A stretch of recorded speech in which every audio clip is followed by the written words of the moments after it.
Welcome to Sweet Life Beat Life. We hope this video helps. In this video, I will explain how to set up JotForm. To begin, navigate to the JotForm website.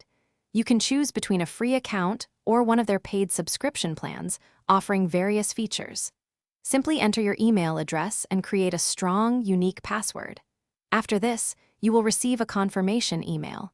Click the link within that email to activate your brand new JotForm account and start building powerful forms right away. It's a straightforward process, taking only a few moments.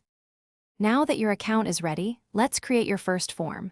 From your JotForm dashboard, select the Create Form option. You have the flexibility to start completely from scratch, utilize one of their hundreds of pre-designed templates, or even import an existing form. The intuitive drag-and-drop interface allows you to easily add elements like text boxes, checkboxes, and drop-downs. Customize each field with clear labels, helpful placeholders, and essential validation rules to ensure accurate data collection. Once your form structure is in place, it's time to make it visually appealing. Head over to the Form Designer to personalize its appearance. Here, you can effortlessly change colors, select fonts, and upload your company logo for consistent branding.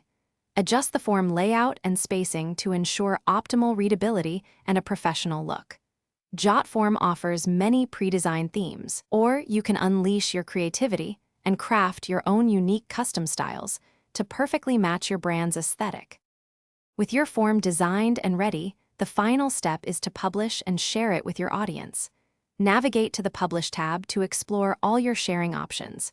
You can easily share your form using a direct link or seamlessly embed it directly onto your website. JotForm also integrates with many popular platforms, such as Google Drive and MailChimp, for streamlined workflows. After publishing, you can monitor all submissions and analyze valuable data directly within your JotForm account. Thanks for watching. Consider subscribing if we helped you.